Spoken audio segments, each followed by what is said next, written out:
안녕하세요. 오늘도 사연살롱을 찾아주셔서 감사합니다. 30대 초반으로 이제 결혼한 지 1년이 넘어가는 새댁이에요. 한창 행복하고 깨가 쏟아져야 하는데 그렇지 못해 속상한 마음 하소연하려고 이렇게 모니터 앞에 앉았네요. 꿈보다 해몽이라고 어쨌든 벌어진 일이고 앞으로 저와 제 남편에게 더 좋은 일이 생길 거라고 믿고 싶어요. 그래서 용기 내서 사연을 전하니 부디 끝까지 들으시고 질책보다 차라리 속 시원하다고 그래도 남편이 제 편이라 다행이라는 위로의 말씀 해주셨으면 좋겠습니다. 저는 대학교 동아리에서 지금의 남편을 만났어요. 처음엔 그냥 편한 친구였죠. 그런데 어느 순간부터 다르게 보이는 거예요.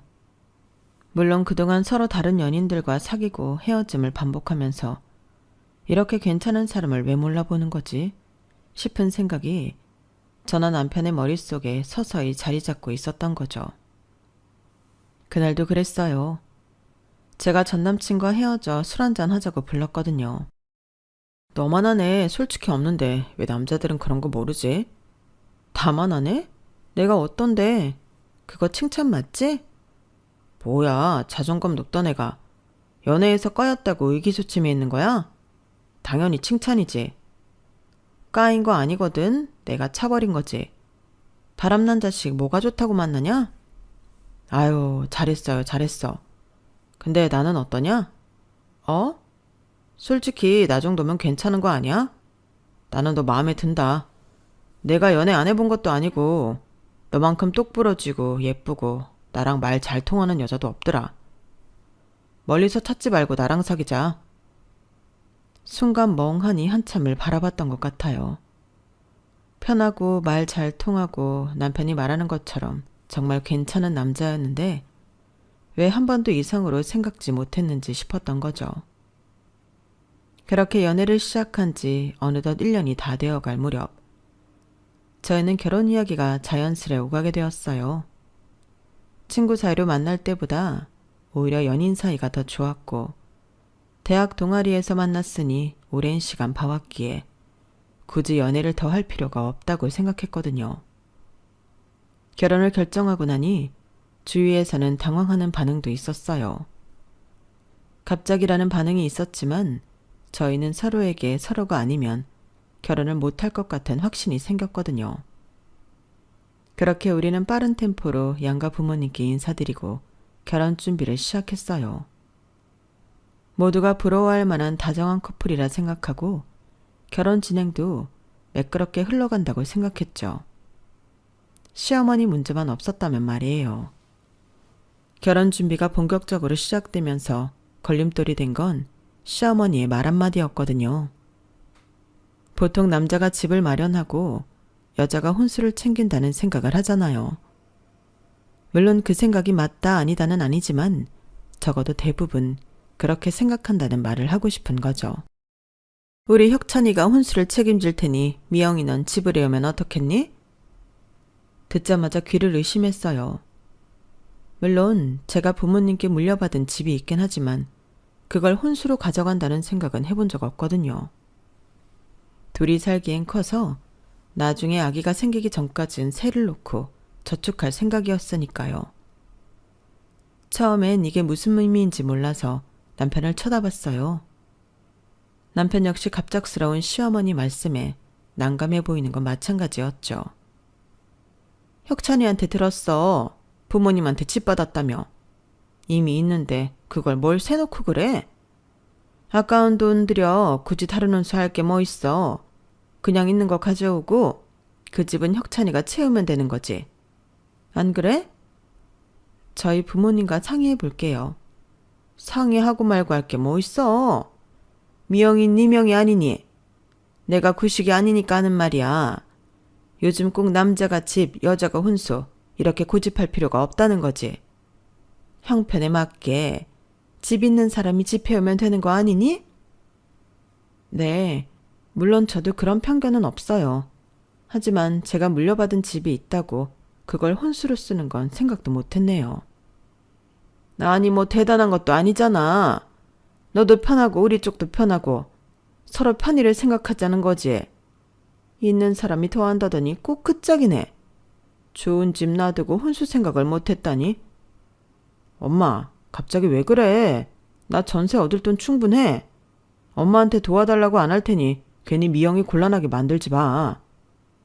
뒤에는 내가 뭘 곤란하게 만들었다고 해. 없는 집 없는 형편에 구해오라고 하는 것도 아니고 집 있으니 혼수로 집 해오라는 게 뭐 잘못이야?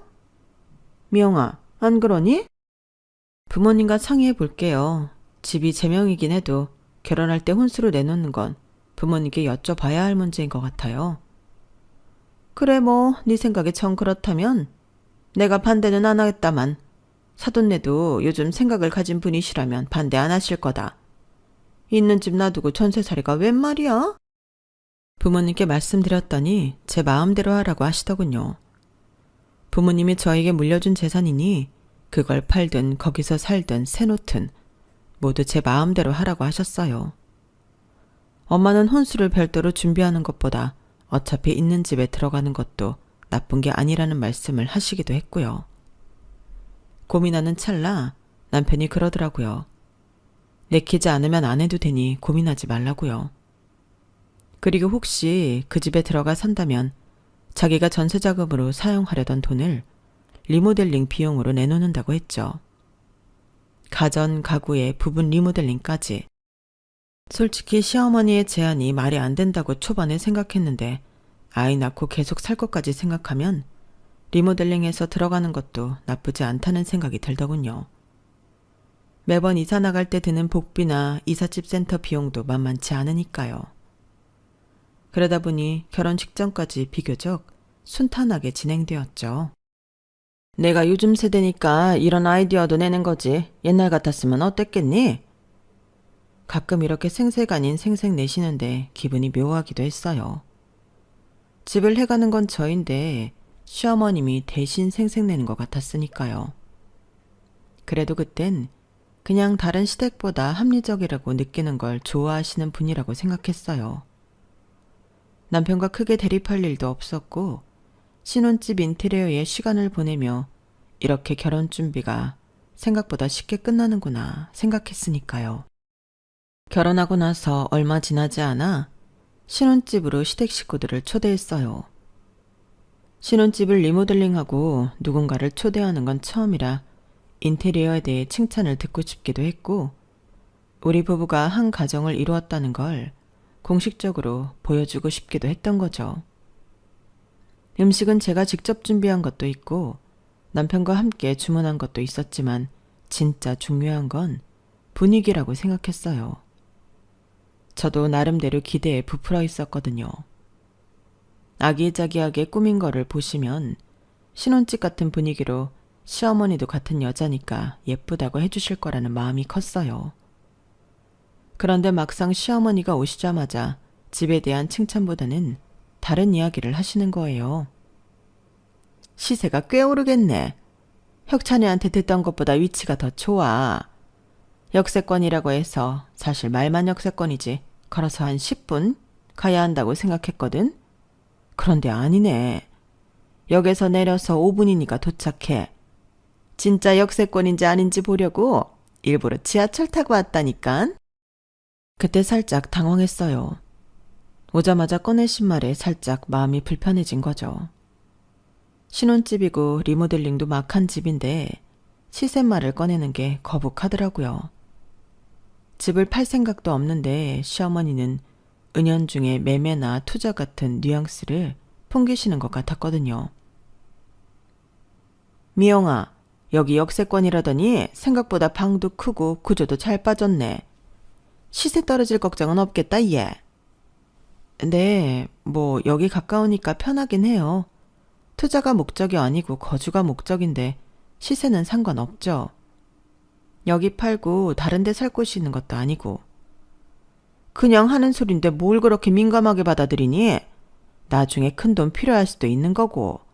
리모델링도 잘 해놨겠다. 매매할 때 시세보다 더 주고 팔 수도 있다는 소리도 못하니 얘는? 무서워서 농담도 못하겠다. 이렇게 죽자고 달려들면. 엄마, 우리 여기서 계속 살 건데 매매할 때 시세, 그런 얘기는 왜 계속해? 그래, 누가 뭐래? 나는 궁금해서 물어본 거야. 안 팔면 그만이지. 괜히 말 꺼낸 사람 무안하게? 남편이 말하지 않았으면 제가 한 번 더 말하려 했는데 남편이 가운데서 중재를 하더라고요. 그러자 시어머니는 오히려 저희를 나무라시며 저희 부부가 예민하다는 형식으로 몰아가셨죠.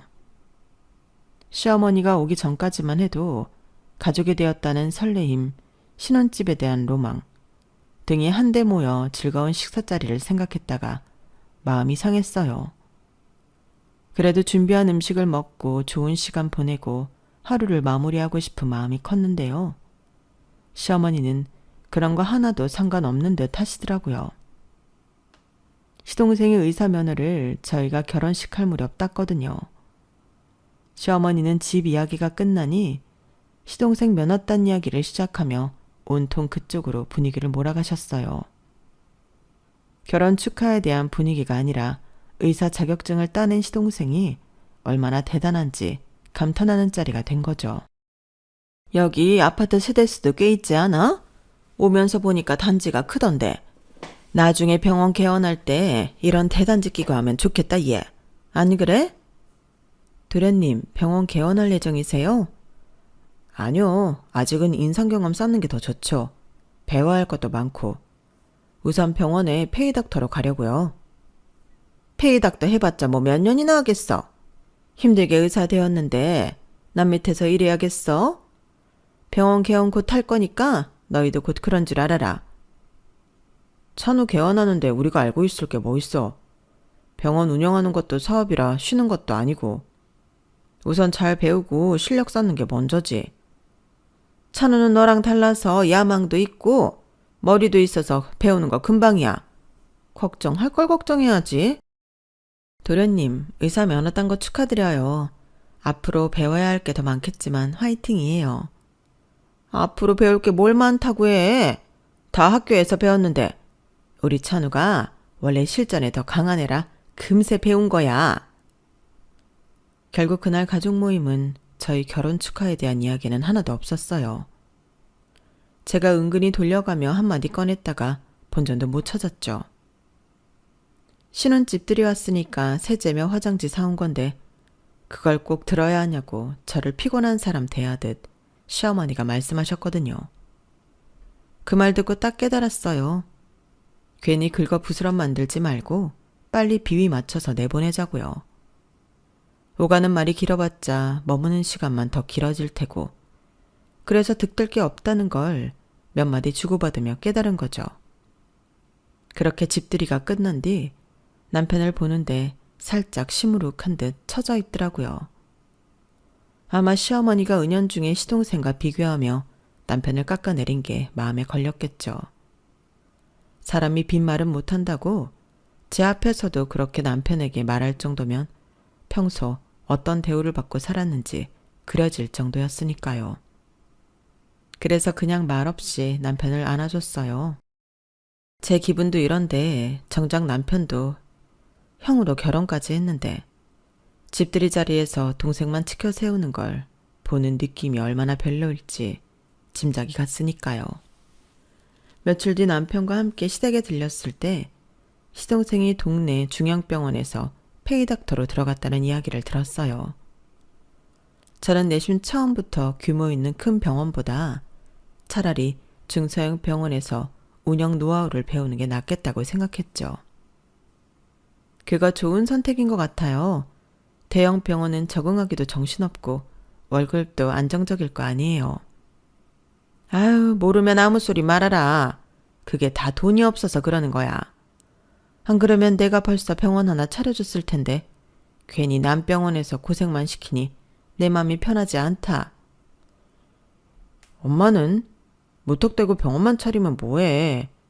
간호사 관리도 해야 하고 병원 하루 돌아가는 시스템도 알아야 하는데 못해도 남 밑에서 3년 이상은 해봐야 하는 거지.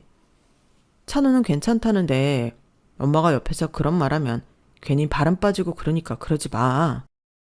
얘는 내가 뭘 어쨌다고 그래. 너도 자식 낳아봐라. 뭐든 해주고 싶은데 그러지 못하는 부모 마음을 알아? 돈 있으면 내 병원 차릴 수 있는데 남 밑에서 남 돈 버는 거나 도와주는데 그걸 보는 부모 맘을 네가 알 리가 없지. 모르면 가만히 있는 거야. 저와 남편 생각과 다르게 시어머니는 한숨만 쉬시며 말끝마다 집에 돈이 있으면 걱정 없이 개원시켜주는데 이런 말만 반복하는 거예요. 그런 말씀에 남편이 괜히 시동생의 허파에 바람 넣지 말라고 직접적으로 말했는데 오히려 핀잔 만들었죠. 페이닥터 되라고 지금껏 네 동생 고생한 거 아니라고요. 그러면서 집안을 일으킬 의사가 있으면 뭐하냐는 말씀도 하시더라고요. 집안 형편이 이 모양이라는 식으로 볼멘 소리만 반복하셨죠. 그때 문득 그런 생각이 들더군요. 미묘한 불안감이 싹 트는 순간이었어요. 제가 물려받은 아파트가 있고 남편과 시어머니 역시 그 사실을 아니까 시어머니가 돈 없으니 아들 개원을 못 시킨다고 한탄하는 게 꼭 저 들으라고 하는 소리 같더라고요. 저는 정말로 우리 집을 노리는 건 아니신지 하는 걱정이 들기 시작했죠. 하지만 그날 집에 갈 때까지 그런 말씀이 없으셨어요. 그래도 긴장의 끈을 놓을 수는 없었는데요. 제 기우라는 생각이 어느 순간 들더군요. 결혼 생활이 1년을 채우려는 시점까지 이렇다 할 말씀이 없으셨거든요.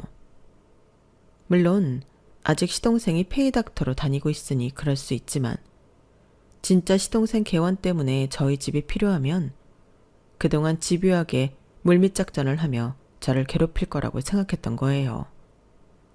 그런데 그런 일 없이 어느덧 1년의 시간이 지나버렸던 거죠. 저는 남편과 다가오는 1주년 기념으로 뭘 할지 상의하고 있었는데요. 뜻밖에도 시어머니에게 전화가 오는 거예요. 바쁘니? 다른 게 아니라 이번 주 토요일 벌써 니네 결혼한 지 1년이더구나. 내가 고급 식당 잡았으니 거기서 다 같이 식사하자. 식구 된 지 1년이나 되었는데 생각해보니 챙겨준 적도 없고 기념일 축하라도 해줘야 할 것 같아서 예약했으니 경북군 한정식집에서 11시에 보자. 그날 시간 괜찮지? 이런 연락은 처음이었어요. 평소엔 기념일을 챙기지도 않으셨고 어머님 말씀대로 저에 대한 관심조차 크게 없던 분이셨거든요. 그래서 오히려 긍정적으로 보였죠. 지난 1년 동안 별다른 큰 갈등 없이 지냈으니 어머니가 이제는 저를 인정해주나 싶었던 거예요. 엄마가 뭐래? 식당 예약했다고 토요일날 식당으로 오래. 엄마가? 좀 의외네. 지금까지 한 번도 그러신 적 없는 분이. 나도 놀랍긴 한데 어머님답지 뭐. 음식 잘 못하시는데 해준다고 했으면 오히려 불편하고 그랬을 텐데. 종종 밥 사주신 적은 있으니까. 그래, 뭐 그렇게 생각하면 이상할 것도 없네. 저만큼이나 놀란 남편이더라고요. 그럴 수 있다고 넘기려는데 남편의 마지막 말이 자꾸 귀에 남는 거예요. 이상할 게 없다는 그 말이요.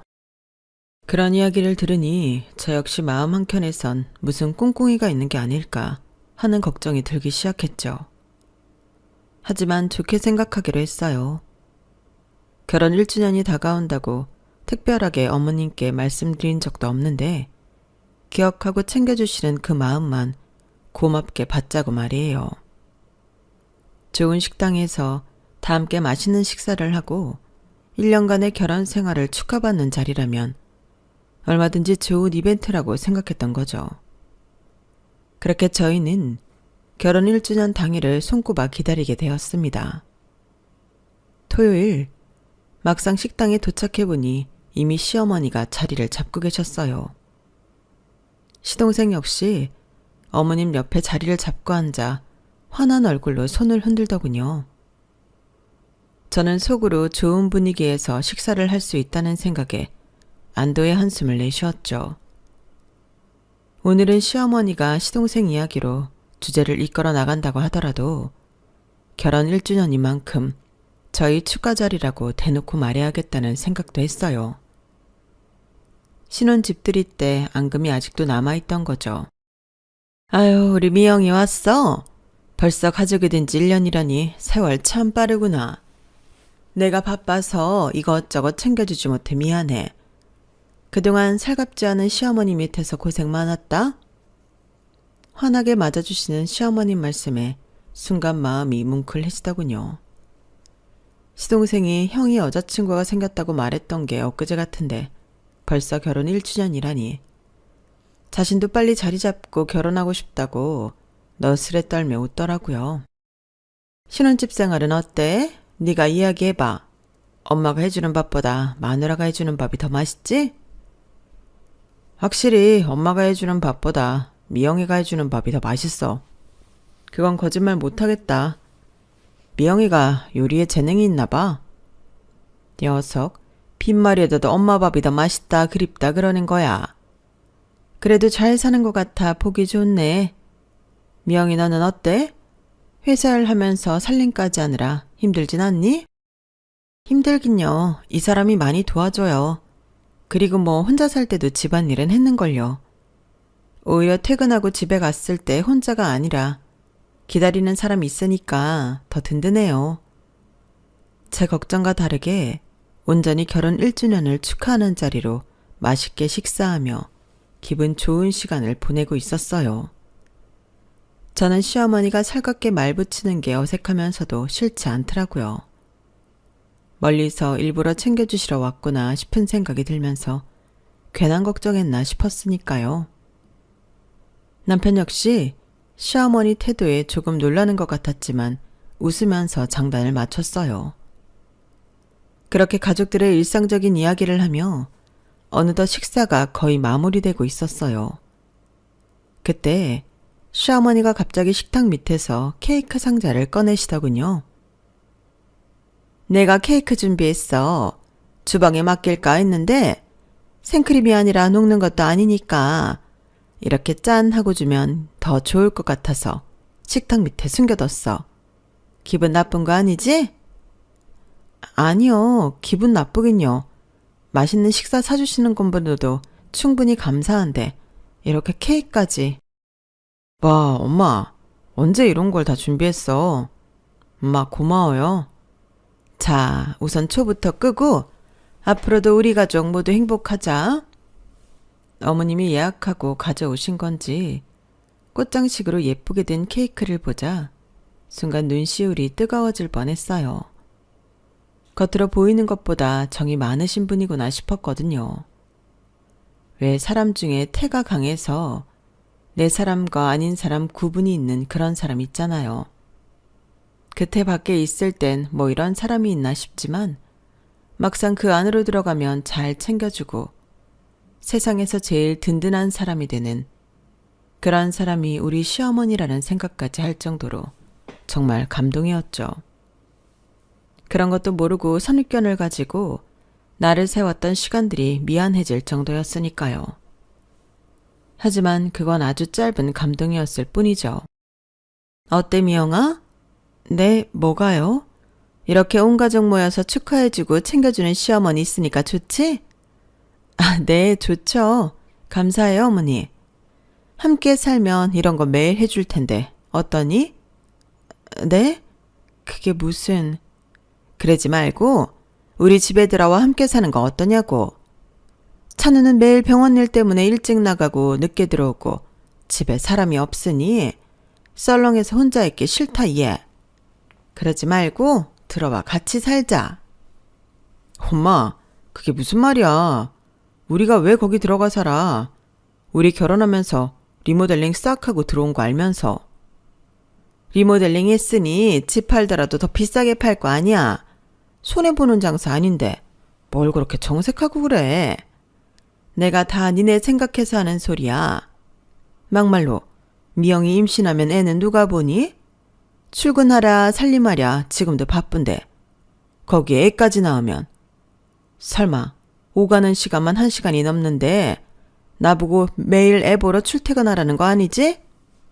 나는 그렇게는 못한다. 그러니까 미리미리 준비하자는 거야. 우리 집에 들어와 같이 살면 편하잖아. 사돈 양반도 다 지방에 계셔서 애 보거나 산후조리 해주는 것도 힘들고 내가 다 해줄 거 아니야. 어때 미영아? 괜찮은 생각이지? 저희 걱정해 주시는 건 감사한데 안 그러셔도 돼요. 저 임신하면 일 그만둘 거예요.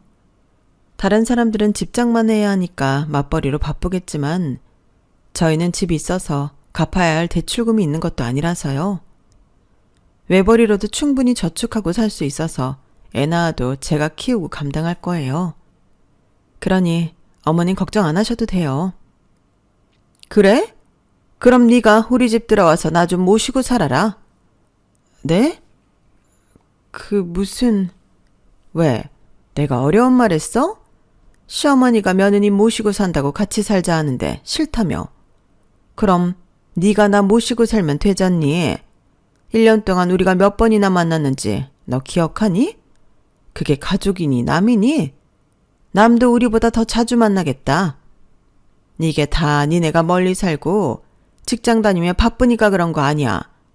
그런데 애 낳으면 그만둘 거라며. 그러면 지금 그만둬. 그리고 우리 집에 들어와 살아라. 나도 며느리한테 공양 좀 받아보자. 엄마, 뜬금없이 무슨 소리야. 더위 먹었어? 자식한테 공양받는 것도 아니고 며느리가 무슨 죄라고 미영이한테 그래? 나랑 이야기해. 됐어, 넌 빠져. 너랑 무슨 이야기를 해? 그지 미영이 명이잖아. 그러니까 미영이랑 이야기해야지. 저희 집이 제 명인 거랑 어머님 집에 들어가 사는 거랑 무슨 상관이라고 그러세요? 왜 상관이 없어? 너 우리 집에 들어와 살고 그 집 팔라는 소리잖아. 큰 집이 2개나 있을 거 뭐 있어? 네 말대로라면 집이 노후자금이나 마찬가지인데. 내가 지금 사는 집 나 죽으면 니네 줄게. 그러니까 지금 그 집 팔아. 왜 팔아? 언제 내 나와서 이사 갈 생각 말고 쭉 살라며. 이제 와서 그게 무슨 소리야 대체. 왜 그래? 잔말 말고 그 집 팔아서 찬우 개원하는데 보태. 그러니까 어머님 말씀은 제 집 팔아서 도련님 개원시키라는 거죠. 저희는 어머님 댁으로 들어가 어머님 모시고 살고요. 아니 뭐 꼭 그러라는 건 아니고 우리 가족을 모두 생각해서 그러자는 거지. 니네도 좋고 나도 좋고 우리 찬우도 좋잖아. 안 그래? 아니 도련님은 병원 잘 다니고 있잖아요. 왜 떡 줄 사람은 생각도 안 하는데 어머님이 욕심 부리세요? 야, 내가 욕심 부리는 게 아니라 니네가 생각이 없는 거야. 남 혼자 뒤치다거리만 하다가 허송세월 보내기 딱 좋아. 배울 게 있긴 뭐 있어? 그 환자가 그 환자지. 니네 집 시세가 이제 15억 넘는다며. 지금이 딱 팔 타이밍이야. 어영부영하다 괜히 집값 떨어져 후회하지 말고 내 말 들어. 엄마, 왜 이래? 형, 결혼기념일에 이게 무슨 말이야. 나 아직 배워야 할 게 많다고 말했잖아. 개원할 생각 없다고. 엄마가 차려줘도 됐다고 할 판에 형 집도 아니고 형수 집 팔아서 병원 차려달라는 게 말이 돼? 넌 가만히 있어. 엄마가 다 알아서 할게. 내가 알아보니까 10억 아파트 팔아봤자 크게 개원하는 것도 아니더만. 이것저것 장비 사면 건물 통째로 빌려서 운영하는 것도 아니고 기껏해야 한두 층이어서 물리치료실 만들어 운영하는 건데 뭐 힘들다고 1년 다니면서 배웠으면 됐어. 남전 일 그만하고 이제 네 일 해. 엄마가 다 알아서 할 테니까 넌 조용히 있어. 괜히 초치지 말고. 그 말을 듣는데 가슴이 쿵 내려앉더라고요. 왜 슬픈 예감은 한 번도 틀린 적이 없는지라는 가사말이 떠오르며 상황이 그저 우습더라고요. 처음에 쎄하던 그 예감이 맞았던 거죠. 어쩌면 1년 동안 잠잠했던 진짜 목적이 이거였나 싶었어요. 집값이 정점을 찍을 때 그 타이밍을 노렸던 거예요. 순간 도련님도 한통 속인가 싶었지만 정색하며 아니라고 말하는 걸로 봐서 어머님의 편애가 불러온 욕심이라고 결론을 내렸죠. 엄마, 형수님 집까지 팔아서 병원 운영할 마음 없어. 내가 없는데 엄마가 뭘 알아서 한다는 거야? 하요, 남 좋은 일 시키면서 뭘 알아서 한다고. 지금 빨리 병원 열어서 돈 벌어야지. 좋은 기회 놓치면 후회해. 형수가 집 팔면 큰 돈 나오는데 누가 그 돈 가지고 튄대? 어디 엄한 데 투자해서 돈 날릴 위험성이 있어. 부자들은 병원 짓고 싶어도 가족의 의사가 없어서 못 짓는다는 판국에 준비된 의사 있는데 투자 좀 하는 게 뭐 힘들다고. 가족 좋다는 게 뭔데? 엄마, 정말 선 넘으시는 거예요. 그만하세요. 제 집이어도 앞으로 살 거 생각하면 안 파는데 왜 함부로 미영이한테 팔라고 강요하세요? 그럼 그렇지. 어쩐 일로 우리 1주년 챙겨주시나 했더니 결국 이걸 노리셨던 거군요. 저 이제 팔 생각 없습니다. 너 뭐 하는 짓이야? 없으면 없는 거지. 케이크를 엎어? 미쳤어? 미친 건 제가 아니라 어머님이겠죠. 시동생이 아니라고 어머님을 말리고 남편이 화를 내도 어머님의 폭주는 멈출 줄 몰랐어요. 결국 이 집을 가지고 있는 건 저니까 제가 단판을 내야 끝날 것 같더라고요. 그래서 케이크를 엎어버렸어요. 케이크가 뒤집어지자 고급 식당 분위기는 당연히 아수라장이 되었죠. 초는 꺼지고 달콤한 크림은 사방으로 튀면서 어머니는 제가 제정신이 아니라며 분노에 찬 시선을 보내셨고요. 남편은 저를 말리려다 이내 체념한 듯 다시 자리에 앉았죠. 하지만 전 여기서 멈추지 않았어요. 제대로 마무리해야 같은 일이 반복되지 않을 거라는 게 눈에 그려졌기 때문입니다. 여보세요? 네, 저예요. 지금 들어와 주시면 될 것 같아요. 누구한테 전화하는 거냐, 지금 이 난장판에? 휴대폰을 꺼내들고 간단히 말하고 끊는데 시어머니는 이 판국에 어디로 전화하냐며 저에게 비아냥거렸죠. 그리고 잠시 후 식당 문이 열렸습니다. 아니, 부동산 아줌마가 여긴 어떻게 알고? 왜요? 못 오실 분이 오셔서 당황하셨어요? 어머님, 저 모르게 대체 무슨 짓을 하고 다니신 거예요? 내가 뭐 어쨌다고? 아줌마, 괜히 가족 모임에 와서 분란 일으키지 말고 가세요. 제가 불렀어요. 어머님이 가라 마라 하실 건 아니신 것 같아요. 사장님, 죄송해요. 저한테 말씀해 주셨던 거 이 자리에서 다시 한번 말씀해 주실 수 있으세요? 부동산 아줌마는 약간 주저하는 듯한 표정으로 들어오셨지만 곧 차분하게 말씀을 하셨어요. 지난번 몇 번이나 여기 이 여자분이 저희 부동산에 몇몇 분들을 데리고 오셔서 시세가 어떠냐고 물으셨어요. 그리곤 며칠 전 여기 앉아 계신 남자분이 저희 사무소에 오셔서 형 집인데 곧 팔 거라 시세 파악을 하고 싶다고 말씀하셨고요. 그런데 등기부등본을 떼어보니 소유주가 김미영님이더라고요. 그래서 집주인 본인의 동의 없이 매물을 등록할 수 없다고 알려드렸습니다. 그냥 우리가 미리 물어본 것 뿐이지 무슨 허위 매물이라고?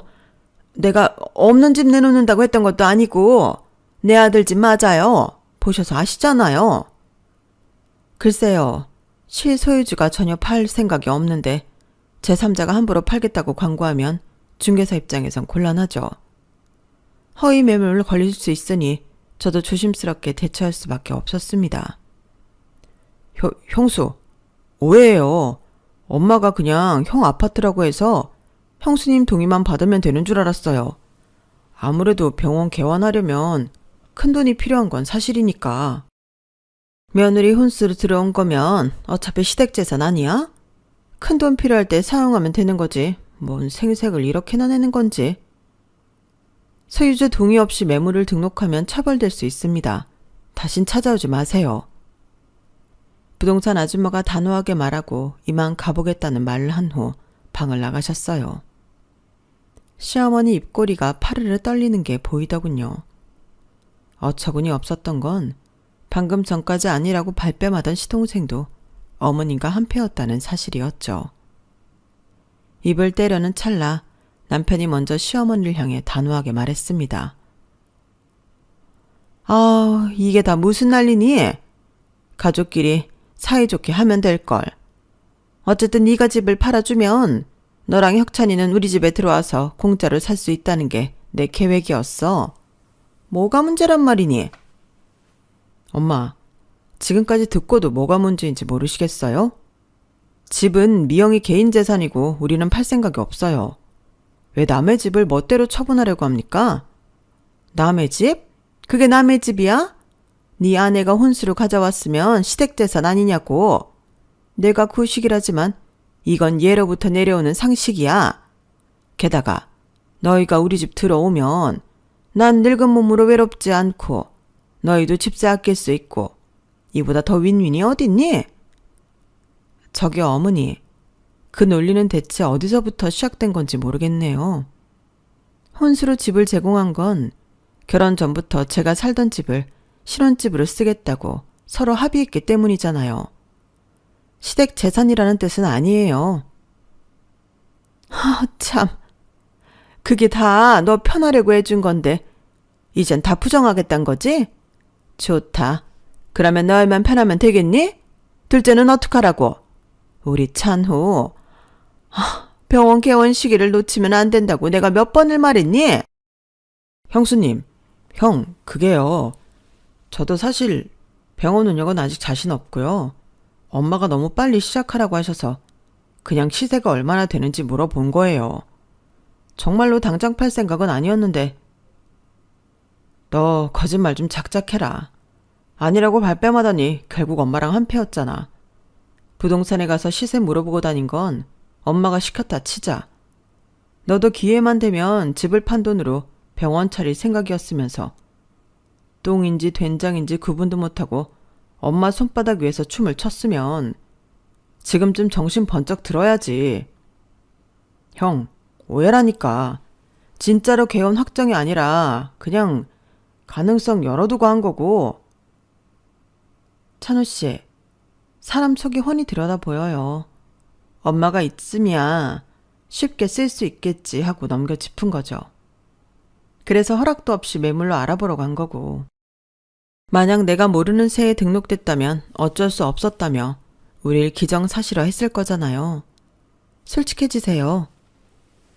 가족끼리 이렇게 치가 떨려서야 되겠니? 너희 집 활용만 잘하면 둘째 성공시키고 너희도 엄마 집에서 공짜로 살고 서로 윈윈이라니까. 그건 어머니 기준의 윈윈이죠. 저희에겐 그저 시동생 뒷바라지밖에 안 되고요. 저랑 찬혁 씨가 왜 도련님 개원 자금을 대줘야 하죠? 저희를 위한 게 아니라 결국 도련님 위하는 거잖아요. 야, 가족이면 서로 도와줄 수도 있지. 뭐 그리 삐딱해.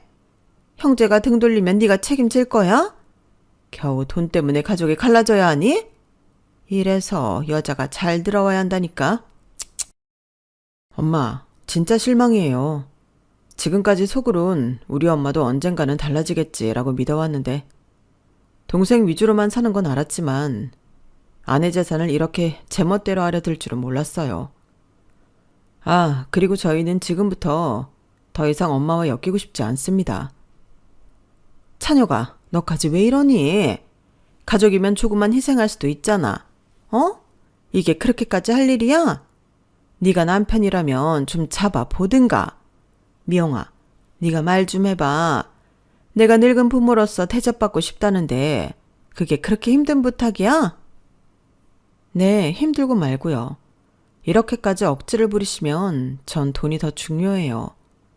가족이라 부르긴 해도 저한텐 도련님은 말 그대로 남이고요. 가족끼리 도우라는 말은 쌍방 합의가 있을 때나 가능한 거예요. 이번 일로 저희 부부 인연 끊는다 해도 전혀 아쉽지 않네요. 세상에, 요새 며느리들은 이렇게 뻔뻔한 거야? 형제 사이 이간질하는 죄가 얼마나 큰 줄 알아? 그냥 그만합시다, 엄마. 지금 저기 식당 직원들 눈치도 보이고 부동산 사장님까지 와서 다 본 상황에서 더 이상 떠들어봐야 무슨 소용이에요. 엄마가 진심으로 미안해하실 게 아니라면 저희는 말할 필요도 없고. 미안은 무슨 미안? 내가 왜 미안해야 해? 네 아내가 집을 갖고 오기로 했으니 시댁 재산이나 마찬가지라고. 그 말도 수십 번 들었고 이젠 귀가 따갑습니다.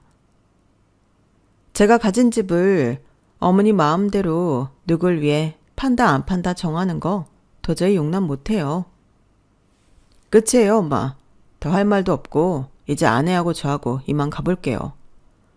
엄마가 마음 바꾼다고 해도 우린 이미 선을 넘어섰다고 느낍니다. 야, 혁찬아, 내 말 아직 안 엄마, 말 끝나거나 말거나 우린 그만. 잘 계세요.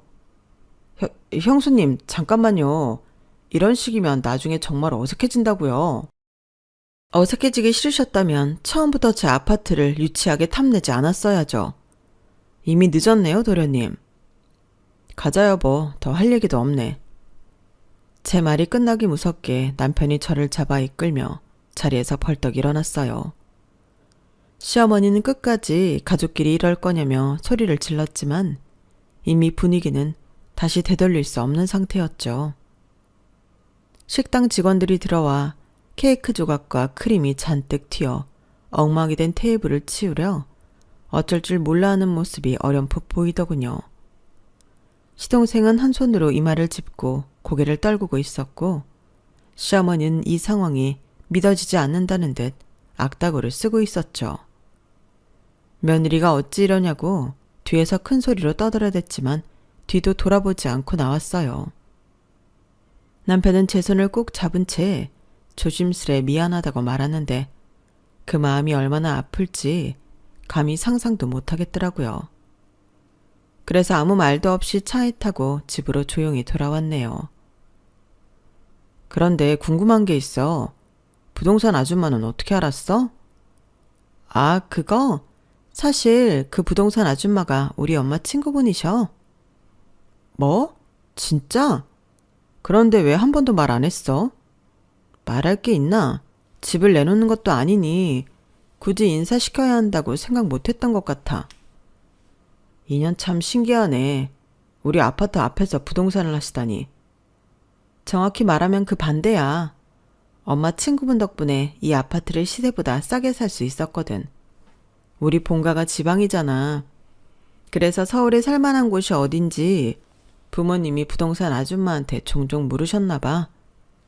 때마침 경매로 나온 물건이 있어서 시도했는데 운 좋게 시세보다 저렴하게 살 수 있었던 거야.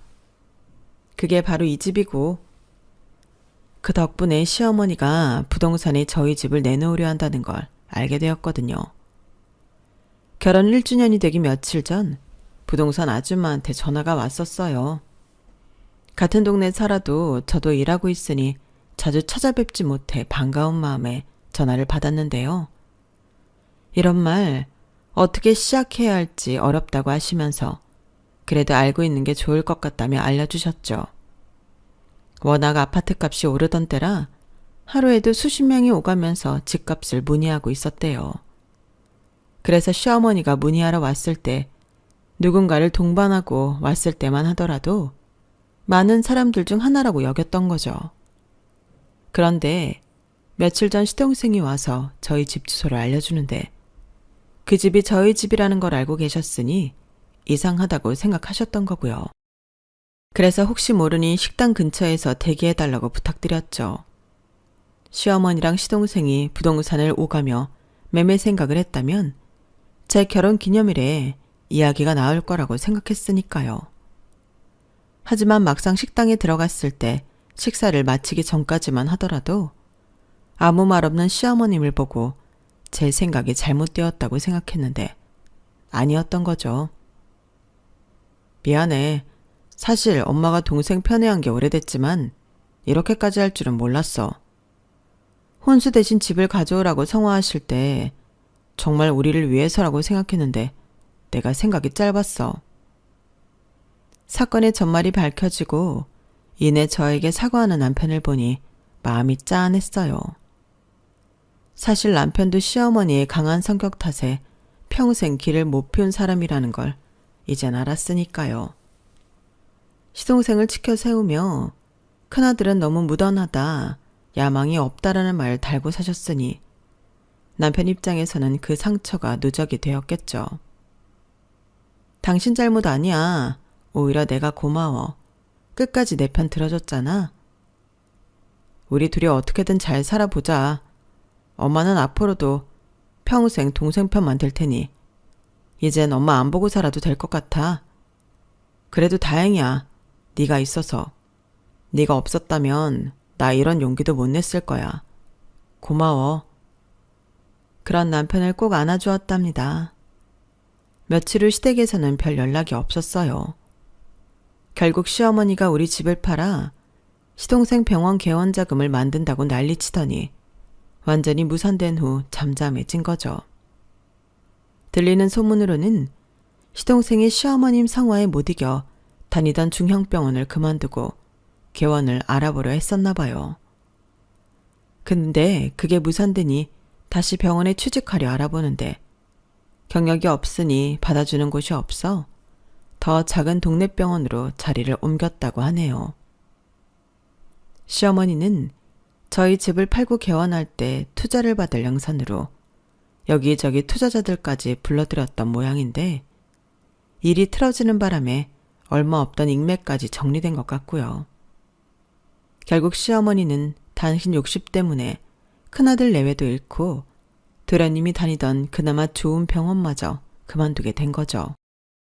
그 모든 화근이 자신 때문이라는 걸 깨닫는 날이 올지 모르겠지만요. 그 후로도 시어머니는 여전히 자신한 행동에 대해 반성하는 기색이 전혀 없으셨어요.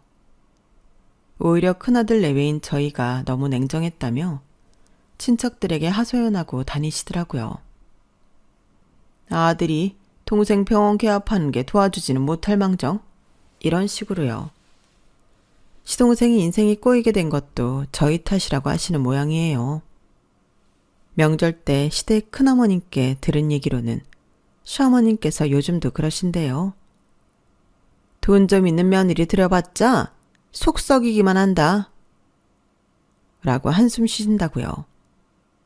제가 시동생 병원 개업을 도와주지 않아서 자식 사업을 망쳤다고 여기시는 것 같았어요. 남편은 이런 얘기를 들을 때마다 피식 웃으며 말해요. 우리 집 지키겠다고 한 게 얼마나 다행이에요. 라고요. 결혼 1주년이라는 날에 이런 대형 사건이 터진 건 씁쓸하지만 어차피 언젠가는 터질 일이었을지도 몰라요. 이번 일을 계기로 저는 내 재산은 내가 지켜야 한다는 걸 더 확실히 깨달았고요.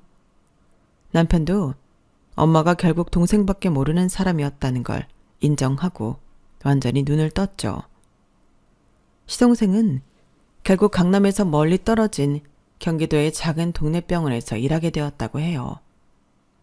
야근도 많고 힘들다고 하는데 시어머니는 아직도 우리 아들이 원래 큰 병원 다녔는데 라며 한탄만 하신대요. 자신의 욕심이 빚어낸 결과라는 걸 전혀 인정하지 않으시는 거죠. 앞으로는 제 결혼 생활을 남의 욕심이나 계산에 흔들리지 않도록 잘 지켜낼 생각입니다.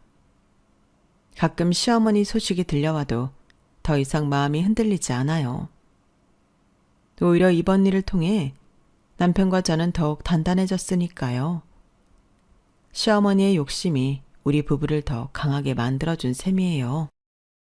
제 사연은 여기까지입니다. 따뜻한 가족들과 마음 나누는 행복한 하루하루를 보내시길 바랍니다. 감사합니다. 여러분, 사연 댓글에 응원과 현명한 조언 부탁드려요. 좋아요와 구독은 저에게 큰 힘이 됩니다. 오늘도 좋은 일 가득하세요.